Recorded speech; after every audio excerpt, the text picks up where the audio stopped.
அன்பு நெஞ்சங்களே, இறைவன் நமக்கு தந்த புதிய நாளிலே இறைவனுக்கு நன்றி கூறி இறை வார்த்தையால் நம் வாழ்வை அலங்கரிப்போம். இறைவன் நம் அனைவரையும் நிறைவாக ஆசீர்வதித்து வழி நடத்துவாராக.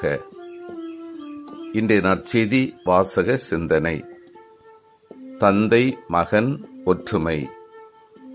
யோவான் நற்செய்தி நூல் பிரிவு 5, இறை சொற்றொடர்கள் 17 முதல் 30 முடிய. இதன் விளக்கம் அறிவோம். இங்கு 3 கருத்துக்கள் வெளிப்படுகின்றன. ஒன்று, இயேசு இறைவனுக்கு இணையானவர், இறைவன் செய்வதையே அவரும் செய்கிறார். இருவரும் ஒத்த தன்மை உடையவராய் இருக்கின்றனர். இரண்டாவது, இயேசு தந்தையை சார்ந்து நின்றே அனைத்தையும் செய்கிறார். தாமாக அவர் எதையும் செய்வதில்லை. ஏனெனில் அவர் தந்தையின் சாயல், அவரது பிரதிபலிப்பு, வெளிப்பாடு. அவர் அனைத்தையும் தந்தையை சார்ந்தே செய்வது அவர் தந்தை விட தாழ்ந்தவர் என்பதால் அன்று, மாறாக அவர் தந்தையை முற்றிலும் ஒத்தவர் என்பதால்தான். மூன்றாவது, தந்தை மகனின் ஆழ்ந்த ஒற்றுமைக்கு காரணம் அவர்களிடையே நிலவும் நிறை அன்பு. அன்பார்ந்தவர்களே, இறை தந்தையும் இயேசுவும் ஒற்றுமையாக இணைந்து செயல்பட்டதை காண்கின்றோம்.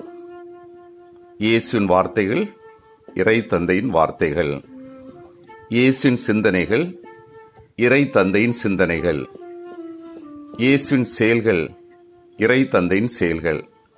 ஆகவே இயேசு சென்ற இடமெல்லாம் நன்மையை செய்தார். நாமும் நன்மையை, நல்லதை ஒவ்வொரு நாளும் செய்வதை பழக்கப்படுத்திக் கொள்ள வேண்டும். இயேசு கலிலேயாவில் பணி தொடங்குவதற்கு முன்னால் இறை தந்தை இறைமகன் இயேசுவை பற்றி கூறுகின்றார். என் அன்பார்ந்த மைந்தர் இவரே.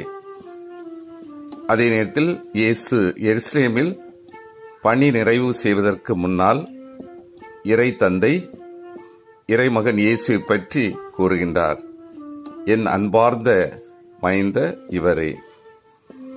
நாம் எங்கு சென்றாலும் நல்லதை செய்யவும், நாம் யாரை சந்தித்தாலும் நல்ல வார்த்தைகளை பயன்படுத்தவும், நாம் தனியாக சிந்திக்கும் போது நல்லதை சிந்திக்கவும் பழக்கப்படுத்திக் கொள்வோம்.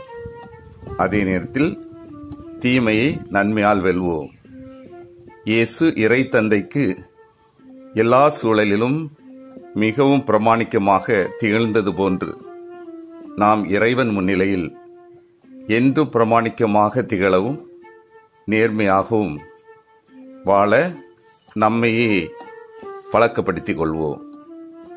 சிந்தித்து தியானித்து செயல்படுவோம். நான் இறைவனோடு ஒவ்வொரு நாளும் ஜெபத்தில் இணைந்து பிறருக்கு இறை அனுபவத்தோடு நல்லது செய்கின்றேனா? என்னை தேடி வருபவர் மத்தியில் நல்லதை செய்கின்றேனா? தீமை எங்கு இருந்தாலும் நான் அவற்றை நற்செயல்களால் அகற்றுகின்றேனா? மன்றாடுவோம்.